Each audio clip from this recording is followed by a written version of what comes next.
I'm Lisa Michelle, and in this video I want to show you how you can customize your journals to a more specific group. So it's not just journals for everybody. You're niching down and you're focusing on a target audience. And for this example, I want to show you how you could create a 52-week Bible study guide or prayer journal for Black women. Okay, you can do it for any group. You can do it for men. You can do it for teenage girls. You can do it for anything. So I want to show you how you can do it for other groups later on. So the first thing I want to do is go to Chatgpt, and that's where I'm going to get the data for this journal. Okay, so what I'm going to do is put in this prompt. I would like to create a Bible study guide for Black women. Use King James Version of the Bible. Use columns and give me 52 rows, including the following content. One related inspirational Bible verse, including the text of that verse, all applicable to women. One or two passages that plainly in a relatable way explain each verse. This should be understandable and interesting for beginning Bible readers. A paragraph uniquely relating each verse to an African American woman in U.S. history, and do not repeat any women twice in the text. So what I want to do is, rather than just have a regular 52-week prayer journal, I wanted to add another component to it so that you're giving a little bit of history of different historical African American women. So what I want to do is add in a Bible verse and an explanation of that verse, and then a way that that verse connects to a woman in history. Okay, so you can see some of the examples here: Rosa Parks, Harriet Tubman, Madam C.J. Walker. And the way I was saying could use it for any group is, let's say I'm doing a journal for women who love poetry. You could search Chatgpt for, famous poets. Give me 52 famous poets, maybe a passage from one of their poems, and have it connect to a historical figure. You can do it for music lovers. Give me different R&B artists, different jazz artists, with a passage from one of their songs and how it relates to anything. You can do it for any group. All right, so what I did was I put the prompt in and I asked for it to give me a CSV file. And what it gave me is this. And you can open that in, I think I already have it open in Excel. And it gave me this 52-row spreadsheet. So I'm going to use Canva to actually put all of this information into my prayer journal. Okay, so let me show you how we do that. And it's using the bulk create feature on Canva. All right, so what I have here is just, a basic prayer journal, which is 6 pages. So you've got this first page with today's verse, prayer requests, lesson, a page for notes, sermon notes, church announcements, what I'm thankful for, and then a box for just miscellaneous notes. So what I wanted to do is repeat all of these pages, right, for 52 weeks, but then at the end, add in that kind of like that Black History page. All right. So what you want to do is, because I have 3, you can't really tell, but these are actually 3 different columns.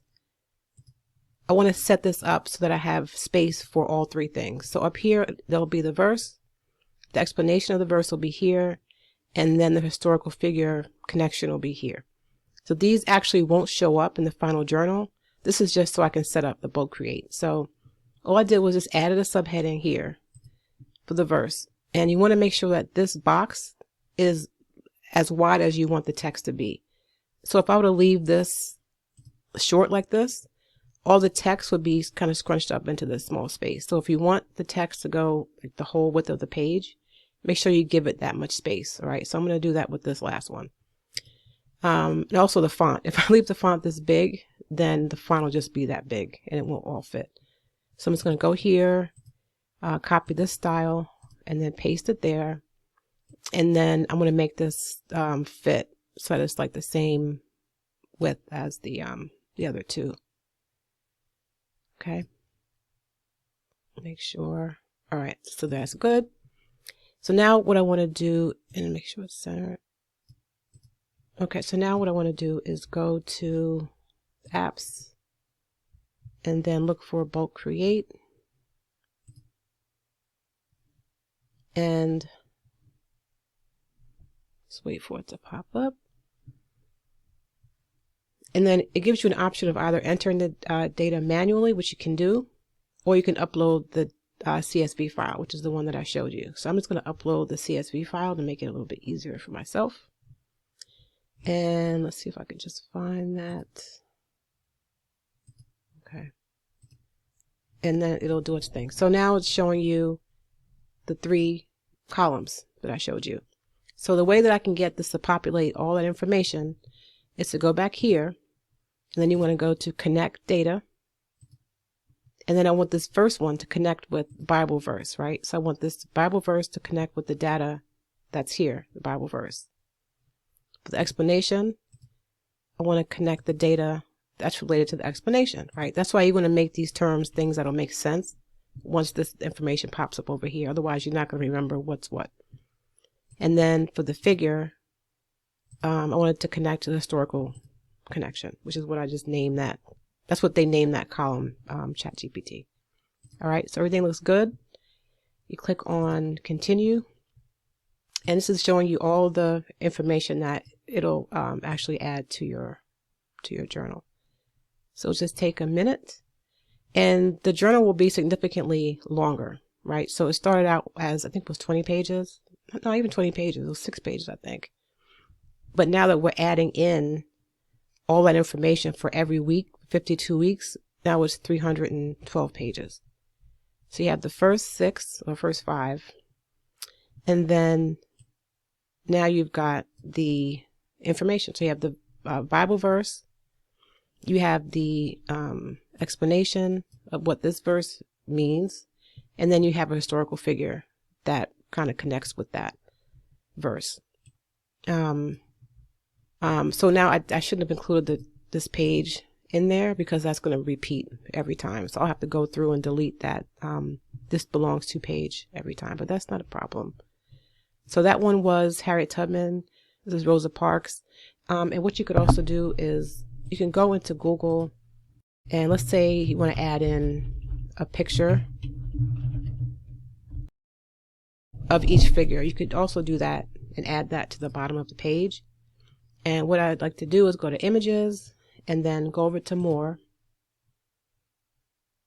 I'm sorry, not more. You want to go over to tools and then look for usage rights, and then go to commercial and other licenses.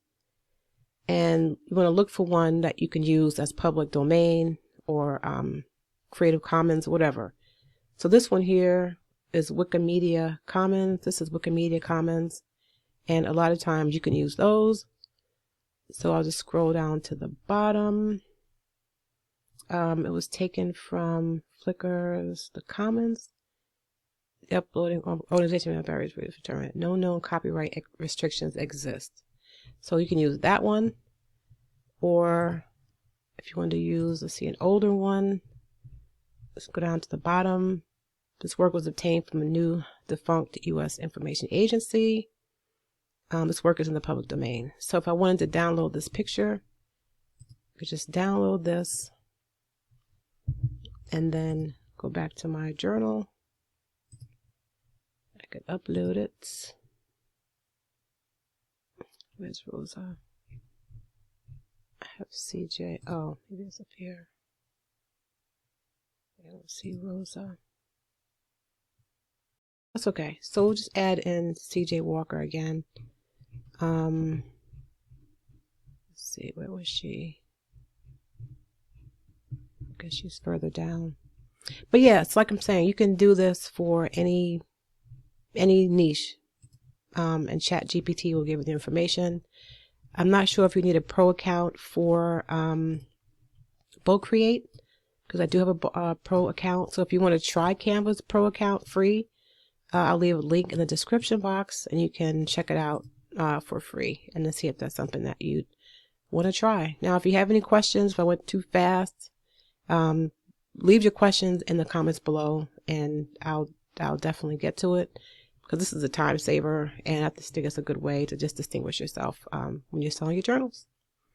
All right, so I hope that was helpful. If you learned anything from this video, if you liked the video, please go ahead and like it. Consider subscribing to the channel for more videos just like this. And yeah, be sure to ask any questions or leave your comments if you tried it before. How do you like using Bulk Create? Let me know in the comments below. All right, but until next time, peace.